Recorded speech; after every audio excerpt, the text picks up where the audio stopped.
Pessoal, vamos aí para esse terceiro vídeo da nossa EBD. Galileia, a cidade onde Jesus iniciou seu ministério.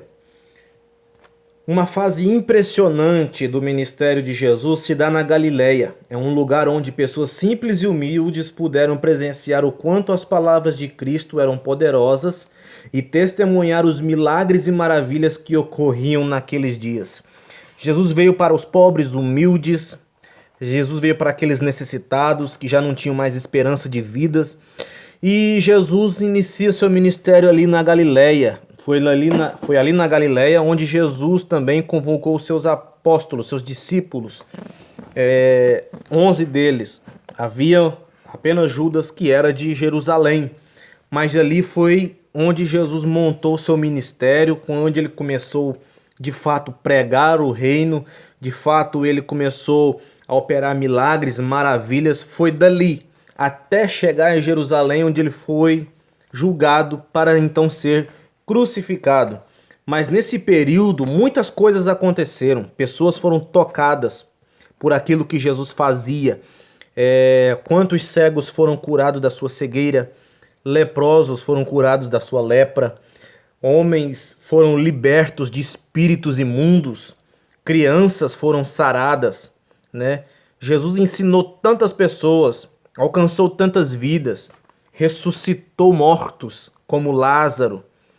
Então, o reino de Cristo, o ministério de Jesus, ele não foi só algo feito em palavras, mas foi visto os sinais na prática também. E assim Jesus faz no nosso dia. Quando eu dou ouvido ao Evangelho, quando eu creio, quando eu dou glórias ao nome do Senhor, quando eu busco o reino do Senhor, naquilo que Ele é e naquilo que Ele tem para mim, eu alcanço aquilo que Ele pode me oferecer. E a lição aqui, o comentarista nos registra alguns desses fatos, desses milagres que aconteceram. Depois da tentação no deserto, Jesus começa a fazer grandes sinais e o povo começou a se maravilhar muito. Lá nas bodas em Caná, Jesus transforma água em vinho. Deus, o Senhor Jesus, ele supre a necessidade de um povo que estava em uma festa. Faltou o vinho, Jesus transformou a água em vinho e completou o que faltava naquela festividade. O primeiro milagre. Depois, outro sinal que o comentarista aqui nos registra aqui foi a primeira pesca maravilhosa, lá em Lucas capítulo 5, a partir do versículo 1.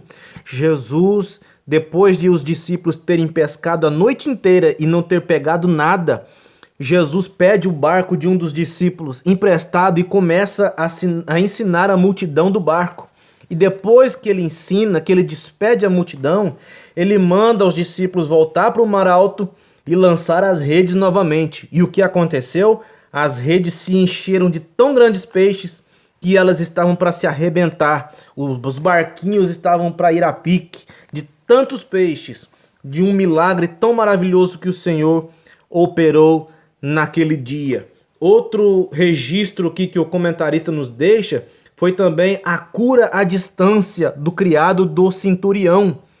Quando aquele centurião vai ao encontro de Jesus e Jesus ouve aquilo que ele estava falando, ele diz da seguinte maneira, o centurião: Senhor, não sou digno que o Senhor entre debaixo do meu telhado, mas diga uma palavra e meu criado sarará. E Jesus viu tamanha a fé daquele homem, e apenas com uma palavra Jesus decretou a cura daquele homem, e naquele mesmo instante aquele homem foi curado daquele mal que ele estava passando.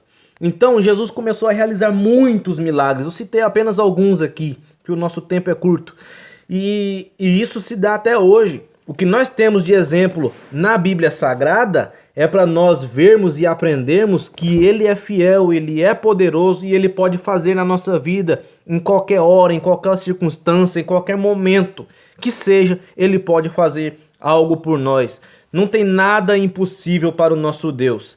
Não tem H1N1, não tem Covid-19, não tem nenhum outro tipo de peste. O Senhor, Ele pode fazer tudo e qualquer coisa por aquele que nele crê e que valoriza a palavra de Deus. Amém? Que Deus em Cristo venha te abençoar neste vídeo. Vamos aqui para o último tópico aqui, é o tópico 4 da lição, que vai dar tempo da gente comentar, que fala: qual história é contada quando passamos por um lugar? Uma pergunta. Qual história é contada? O que é que fica quando você passou por determinado lugar? Qual o legado que você deixou? O que é que você deixou para alguém naquele lugar? Nós sabemos que nós somos as testemunhas de Cristo hoje, neste século, neste ano, neste dia. Nós somos as testemunhas de Cristo na terra. Nós temos que dar testemunho daquilo que Ele nos ensinou, daquilo que Ele deixou para nós. Pessoas simples, humildes, que tiveram a sua vida transformada porque receberam Jesus, porque creram nele, porque valorizavam aquilo que Ele estava fazendo. O Senhor deixou registrado através dos evangelhos. Eles fizeram questão de mencionar aqui, e tudo isso é para um aprendizado nosso.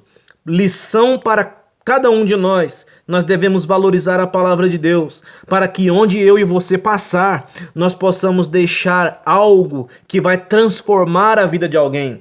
Que nós possamos deixar algo que vai mudar, moldar a vida de uma pessoa. Talvez alguém que está em crise, ao ouvir uma palavra tua, a vida dela vai se endireitar, as coisas vão melhorar para ela, porque muitas vezes falta alguém que lhe dê uma palavra de ajuda, uma palavra de ânimo, uma palavra que vai restaurar.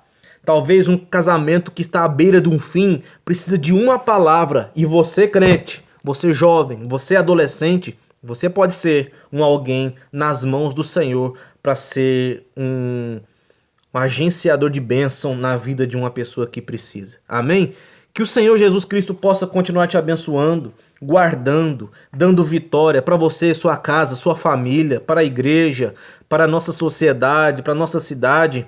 Nós precisamos crer no nome de Jesus, e Ele vai agir 100% ao nosso favor, porque Ele é fiel e Ele tem coisas grandes para mim, para você, para cada um de nós. Amém? Que Deus em Cristo te abençoe, em nome de Jesus.